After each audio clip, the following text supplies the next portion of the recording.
الذین آتیناہم الکتاب یعرفونہ کما یعرفون ابناءہم الذین خسروا انفسہم فہم لا یؤمنون۔ وہ لوگ جن کو ہم نے کتاب عطا فرمائی، تورات، زبور، انجیل، یعرفونہ و رسول اللہ صلی اللہ علیہ وسلم کو ایسے پہچانتے ہیں کما یعرفون ابناءہم، جیسے وہ اپنے بیٹوں کو پہچانتے ہیں۔ الذین خسروا انفسہم فہم لا یؤمنون، اور وہ لوگ جنہوں نے اپنے جان کو نقصان میں ڈال دیا، فہم لا یؤمنون، پس وہ ایمان لانے والے نہیں ہیں۔ تو میرے بھائیو، بات چل رہی تھی کہ اللہ کے رسول صلی اللہ علیہ وسلم کو کفار مشرکین نے آ کر یہ سوال کیا کہ تم نبی ہونے کے لیے، تمہیں نبی ہیں کر کو اپنے آپ کو کہہ رہے ہیں، اس کے لیے گواہ پیش کرو۔ جب تک گواہ نہیں پیش کرتے اس وقت تک ہم تم کو نبی ماننے کے لیے تیار نہیں۔ تو اللہ تبارک و تعالیٰ نے خود گواہی دینے کے لیے آگے اللہ نے گواہی دی کہ آپ اللہ کے نبی ہیں، اور بھی گواہی یہ تھی کہ اللہ تبارک و تعالیٰ نے اپنے نبی کے ہاتھ کے ذریعے سے معجزے دکھائے، ایسے معجزے دکھائے جو سارے عرب والے دیکھے۔ دوسری چیز یہ تھی کہ اللہ تبارک و تعالیٰ نے آپ صلی اللہ علیہ وسلم پر قرآن نازل فرمایا، اس قرآن کی طرح کوئی ایک صورت بنانے کے لیے بھی اللہ نے چیلنج کیا قرآن مجید کے اندر، ایک صورت بنا کے دکھا دو، تو وہاں بھی وہ لوگ عاجز آ گئے۔ تیسری چیز یہ تھی کہ اللہ کے رسول صلی اللہ علیہ وسلم کا بچپن، جوانی مکہ المکرمہ میں گزری، اور وہ ایسا دور تھا کہ ہر طرف سے آوارہ گردی، شراب نوشی، زنا، بہت برائیاں مکے کے اندر پھیلی ہوئی تھی، عرب کے اندر پھیلی ہوئی تھی۔ ایسے ماحول میں اللہ کے رسول صلی اللہ علیہ وسلم پروان چڑھے کہ جب آپ پیدا ہوئے تو آپ کا باپ کا سایہ نہیں تھا، جب 6 سال کی عمر ہوئی تو آپ ماں کا سایہ نہیں، 8 سال کی عمر ہوئی تو دادا کا سایہ نہیں، چچا کی کفالت میں پوری زندگی گزارے 50 سال تک، پھر چچا کا سایہ بھی ختم ہو گیا۔ تو اب کسی بچے کا باپ گزر جائے، ماں گزر جائے، اس کا کوئی سہارا نہ ہو تو وہ بچہ کیسے بنے گا؟ یا تو گنڈا بنے گا، یا تو آوارہ گردی بنے گا، یا تو بڑا خبیث بچہ بنے گا۔ لیکن ایسے ماحول میں بھی اللہ کے رسول صلی اللہ علیہ وسلم کا پورا سہارا ختم ہو چکا، بیک گراؤنڈ ختم ہو چکا تھا، لیکن اللہ کے رسول صلی اللہ علیہ وسلم کے اخلاق میں رائی کے دانے کے برابر بھی کمی نہیں آئی۔ آپ جب کسی گلی سے گزرتے تو مکے کا ہر آدمی، چاہے وہ عورت ہو، چاہے مرد ہو، چاہے بچہ ہو، آپ کو دیکھ کر آپ کی تعریفیں کرتے تھے، کیا واہ کتنے نیک آدمی ہیں، کتنے اچھے اخلاق کے آدمی ہیں۔ تو گویا پچھلی گندگیوں میں، جیسے میں نے کہا کہ شراب زیادہ تھی، زنا زیادہ تھا، تو جس کے ماں باپ ختم ہو جاتے ہیں، بچے کے اوپر کوئی سہارا نہیں ہوتا، وہ تو یا تو شراب بن جاتا ہے، یا جواری بن جاتا ہے، یا گندے کام کرنے والا بن جاتا ہے۔ تو میرے بھائیو، اس طریقے سے اللہ تبارک و تعالیٰ نے اللہ کے رسول صلی اللہ علیہ وسلم کی حفاظت فرمائی کہ بچپن سے پوری زندگی آپ کے منہ میں ایک شراب کا خطرہ بھی نہیں گیا۔ بچپن سے پوری زندگی اللہ کے رسول صلی اللہ علیہ وسلم کے سلسلے میں کوئی ایسی بات نہیں ملتی۔ تو بہرحال یہ بہت بڑا معجزہ ہے اللہ کے رسول صلی اللہ علیہ وسلم کا، جو اس بات کی گواہی دیتے ہیں کہ مکہ المکرمہ میں سب آپ کو سچا مانتے تھے، صادق الامین مانتے تھے۔ تیسری گواہی کیا ہے؟ تیسری گواہی یہ ہے کہ وہ لوگ اسی لیے کہتے ہیں کہ اللہ کے رسول صلی اللہ علیہ وسلم سچے ہیں، ان کی بات بھی سچی ہے، اور ان کی بات بھی اگر کیا ہے سچی، ایسا نقل کرنا چاہیے اگر کوئی آدمی ان کی طرف کوئی جھوٹ بات بنا کر پیش کر دیا تو اللہ کے رسول صلی اللہ علیہ وسلم نے فرمایا کہ وہ اپنا ٹھکانہ جہنم میں بنا لے گا۔ تو اسی لیے میرے بھائیو، ہمیں چاہیے کہ آخر کیا ہے، بہت سارے گزشتہ کل میں نے جو کہا تھا کہ بہت سارے لوگ ایسے ہیں جو جھوٹی احادیث گھڑ کر بیان کرتے ہیں۔ اب لوگوں کے دلوں میں یہ بھی سوال ہو سکتا ہے تمہیں بولتے سچ کیا کرو؟ تو میرے بھائی الحمدللہ ہمارے پاس اگر کیا پروف رہتا ہے، ہم بغیر پروف کے بات نہیں کرتے۔ جو بھی آپ کے سامنے جو تفسیر ہو رہی نا، میں اپنی طرف سے نہیں بول رہا ہوں. یہ کتنی تفسیروں کا مطالعہ ہوتا ہے، 3-4 تفسیریں مطالعہ کرنے کے بعد بھی آپ کے سامنے وہ سارا نچوڑ آپ کے سامنے پیش کرتے ہیں. اس لیے اگر کیا ہے، کیوں اپنے آپ کو ہم ہلاکت میں ڈالیں؟ اس لیے یعنی لوگوں کو چاہیے کہ علماء پر بھروسہ کرنا چاہیے. ایسا بھروسہ کرنا چاہیے کہ اگر کوئی غلطی بات آپ کو نظر آئے تو فوراً آپ ٹوک سکتے ہیں کہ بھائی آپ نے غلط بولی، یہ بات کہاں، یہ بلاؤ ذرا بتاؤ، پروف دیکھیں گے. تو اس لیے میرے بھائیو، یعنی اللہ کے رسول صلی اللہ علیہ وسلم کو ایسے سوالات کرتے تھے لوگ کہ آپ نبی ہیں تو پروف کیا ہے آپ کا؟ تو اللہ تبارک و تعالیٰ نے تیسرا جواب یہ دیا کہ الذین آتیناہم الکتاب یعرفونہ، جن کو اللہ نے یعنی کتاب عطا فرمائی، چاہے وہ تورات ہو، چاہے زبور ہو، چاہے انجیل ہو، وہ لوگ اللہ کے نبی کو ایسے پہچانتے ہیں جیسے وہ اپنے بیٹے کو پہچانتے. حضرت عبداللہ ابن سلام رضی اللہ تعالیٰ عنہ، ان کا اصل نام تھا پہلے حسین ابن سلام، ان کا اصل نام تھا، اور مدینے کے اندر رہتے تھے.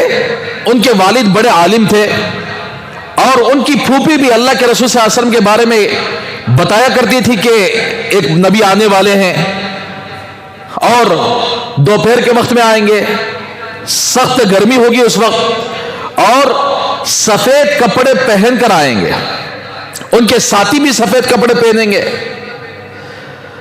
تو یہ ان کی پھوپھی کہا کرتی تھی. اور عبداللہ ابن سلام رضی اللہ تعالیٰ عنہ، اس وقت ان کا نام تھا حسین ابن سلام. تو یہ بھی کیا کرتے تھے، بڑے اچھے نیک اخلاق کے آدمی تھے. لوگوں کی خدمت کرنا، لوگوں کی خیر خواہی کرنا، یہ ان کا اچھا جذبہ تھا. لوگوں کی خوب خدمت کیا کرتے تھے. یہاں تک کہ ان کے سلسلے میں لکھا گیا ہے کہ دن کے 3 حصے کرتے تھے. ایک حصہ اپنی عبادت گاہ میں لوگوں کو واعظ و نصیحت کرتے تھے، لوگوں کو اچھی باتیں بتاتے تھے. دوسرا حصہ ان کا یہ تھا، اپنا کھجور کا باغیچہ تھا، کھجور کے باغیچے میں اپنا وقت لگاتے تھے.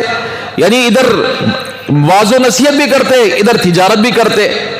تیسرا حصہ محض تورات کے بڑے عالم تھے، تورات کتاب نکال کر اتنا غور سے پڑھتے تھے، جہاں پر ہمارے نبی کی نشانیوں کے سلسلے میں ذکر ہوتا وہاں بہت غور سے پڑھتے تھے، بہت دیر تک سوچتے تھے، اپنی پھوپھی سے سوال کرتے تھے کہ ایسے ایسے علامات کے نبی آنے والے ہیں. اس طرح آ کر کیا ہے، انہوں انتظار کرتے تھے. یہاں تک کہ اللہ سے دعا کرتے تھے کہ یا اللہ میری عمر کو اتنی لمبی کر دے کہ میں تیرے آخری نبی کی زیارت کر لوں، اور تیرے آخری نبی کی آ کر کیا ہے صحبت اٹھا کر دنیا سے چلا جاؤں. تو اللہ نے ان کی دعا کو قبول فرمایا. تو اسی بنیاد پر ایک مرتبہ کھجور کے درخت پر چڑھ کر کھجور توڑ رہے تھے، اور ان کی پھوپھی نیچے بیٹھی ہوئی تھی. تو کیا دیکھتے ہیں کہ تورات کے اندر اللہ تبارک و تعالیٰ نے پچھلی کتابوں میں ہمارے نبی کے جو اوصاف تھے نا، وہ سارے اوصاف ڈٹ اللہ نے پچھلی کتابوں میں بیان کر دیا. ایسے چہرہ ہوگا، ایسے کپڑے پہنیں گے، اور مدینے کے اندر کون سے وقت میں داخل ہوں گے، کیا پہن لے کر داخل ہوں گے، کس طرف سے آئیں گے. اللہ نے ذرہ ذرہ کیا کر کیا ہے تورات کے اندر، اس سے پچھلی کتابوں میں آ کر کیا ہے خبر دے دیا. اب حضرت حسین ابن سلام رضی اللہ تعالیٰ عنہ انتظار میں تھے کہ کب وہ نبی آئیں گے، کب میں ان کی زیارت کروں گا. تو کھجوریں توڑ رہے تھے، تو سفید کپڑے پہنے ہوئے، اور آپ کے ساتھی حضرت ابوبکر صدیق بھی سفید کپڑے. اسی لیے میرے بھائیو، سفید کپڑے یہ اللہ کو پسندیدہ کپڑے، اللہ کے رسول کے پسندیدہ کپڑے. میں ہمیشہ اپنے یعنی ساتھیوں کو کہتا ہوں، جمعے میں کم از کم سفید کپڑا پہنو. ہمیشہ ہم پینٹ شرٹ پہنتے ہیں، سنت لباس پہننے کا ذرا عادت ڈالو. اللہ کے رسول صلی اللہ علیہ وسلم کا سنت لباس پہنو، جس کی وجہ سے اگر کیا ہے سفید کپڑا جو بندہ پہنتا تھا، اس کپڑے کا اثر بھی اس کے دل پر پڑتا ہے. تو اس لیے کم از کم اگر کیا ہے جمعے میں ایک مرتبہ تو پہن لیا کرو، سفید کپڑا پہنا کرو، شرعی جبہ پہنا کرو، ٹخنوں سے اوپر پہنا کرو، یہ عادت بنواؤ. تو اللہ کے رسول صلی اللہ علیہ وسلم سفید کپڑے پہنے ہوئے، آپ کے ساتھی سفید کپڑے پہنے ہوئے داخل ہوئے. تو حضرت عبداللہ ابن سلام کی نگاہ اللہ کے رسول صلی اللہ علیہ وسلم پڑی. تو اپنی پھوپھی نیچے بیٹھے تھے، پھوپھی جان آپ نے کہا تھا کہ فلاں راستے سے آپ صلی اللہ علیہ وسلم آنے والے ہیں، تو دیکھو آ رہے. تو تو ان کی پھوپھی جان یعنی بڑے غصے میں آ گئی. حضرت عبداللہ ابن سلام آپ کو دیکھتے ہی اللہ اکبر کا نعرہ لگانا شروع کر دیا, اور ان کی پھوپھی جان نے کہا کیا کر رہا ہے تو انہوں نے کہا کہ نبی آخر الزمان مدینے کے اندر آ کر کے تشریف لا چکے. تو پھوپھی نے کہا کہ خاموش ہو جاؤ, کسی سے اس بات کے بارے میں اطلاع مت دے. تو اس کا مطلب یہ ہوا کہ یہودی بہت سارے تھے, یہودی کے علماء مدینے کے اندر بہت سارے تھے, لیکن اللہ نے سب کو ہدایت نہیں دی. اسی لیے ہر زمانے کے اندر ایسے برے علماء بھی ہوں گے جو امت کو کے عقیدے کو خراب کر کے اپنا پیٹ بھرنے والے ہوں. اس لیے کہتے ہیں کہ اپنے دماغ سے سوچو, اپنے عقل سے سوچو کہ اللہ تبارک و تعالیٰ ایسے علماء کو دنیا کے اندر ہر زمانے میں رکھتے ہیں جو لوگوں کو حق بات بتاتے ہو, جو لوگوں کو حق راستہ بتلاتے ہو. وہ اپنے پیٹ کی فکر نہیں کرتے بلکہ امت کی ایمان اور عقیدے کی فکر کرتے ہیں کہ امت کو صحیح راستہ مل جائے. تو عبداللہ ابن سلام رضی اللہ تعالیٰ عنہ انہی خوش نصیب صحابہ میں سے ہیں جو یہودی عالم تھے اور تورات کے پکے عالم تھے, لیکن اس کے باوجود بھی اللہ کے نبی سے اتنی محبت کرتے تھے کہ کب آ جائیں گے, کب میں ان کی زیارت کر لوں گا. تو میں کھجوریں توڑ رہا تھا, ہمارے پھوپھی نے کہا کہ یہ بات نبی جو آئے ہیں مدینے کے اندر یہ کسی کو نہ بتانا, لیکن میں کھجوروں کا خوشہ لے کر اس وقت اللہ کے رسول صلی اللہ علیہ وسلم قباء میں تشریف فرما تھے. قباء میں آپ کا قیام تھا, لوگوں کا ہجوم تھا, آپ کو ملنے کے لیے لوگ آ رہے تھے. میں بھی جا کر کھڑا ہوا, میں آپ کے چہرے کو بہت دیر تک غور کرتا رہا. آپ کا چہرہ بڑا پر نور چہرہ تھا, آپ کا چہرہ, آپ کے چہرے کے اندر نورانیت آ کر کیا چمک رہی تھی. اس کا مطلب یہ نہیں کہ آپ نور ہیں. بہت سارے لوگ اگر کیا اس میں غلط عقیدے پھیلا رہے کہ بھئی اللہ کے رسول صلی اللہ علیہ وسلم نور ہیں یا انسان ہیں. دیکھو کیسا بولتے, نور اللہ کا نور ہے, جیسے فرشتے کو اللہ نے نور سے پیدا کیا, انسانوں کو اللہ نے مٹی سے پیدا فرمایا, اور جنات کو اللہ نے آگ سے پیدا فرمایا. اب کوئی یہ کہے کہ جنات اگر انسان کی شکل میں آئے تو کوئی کہہ سکتا کہ انہیں مٹی سے پیدا کیا گیا. جنات کی خمیر ہی آگ ہے, انسان کی خمیر ہی اگر مٹی ہے, اور فرشتوں کی خمیر اگر کیا ہے نور ہے, تو اب کوئی یہ کہے کہ اللہ کے رسول صلی اللہ علیہ وسلم نعوذ باللہ نور ہیں انسان نہیں ہے, تو گویا ایک طرح کا قرآن کے خلاف ان کا یہ جملہ ہوا, قرآن کو جھٹلانا ہوا. قرآن مجید میں اللہ تبارک و تعالیٰ نے صاف فرما دیا, پیغمبر آپ فرما دیجئے اپنی امت سے, ما انا الا بشر مثلکم, میں تمہاری طرح ایک انسان ہوں, لیکن تمہارے اور میرے اندر فرق اتنا ہے کہ میرے پاس فرشتے وحی لے کر آتے ہیں, تمہارے پاس نہیں آتی, اتنا فرق ہے. سو باقی انسان ہونے میں بیوی کی ضرورت اللہ کے رسول صلی اللہ علیہ وسلم کو بھی پڑی, بھوک کی ضرورت اللہ کے رسول کو بھی پڑی, سونے کی ضرورت اللہ کے رسول کو بھی پڑی, اور اسی طرح اگر کیا ہے انسانی جتنے ضروریات ہیں وہ ساری ضروریات اللہ کے رسول کو پڑا کرتے تھے. فرشتے نہ کھاتے ہیں, نہ پیتے ہیں, نہ سوتے ہیں, لیکن اللہ کے رسول صاحب کھاتے بھی تھے, پیتے بھی تھے.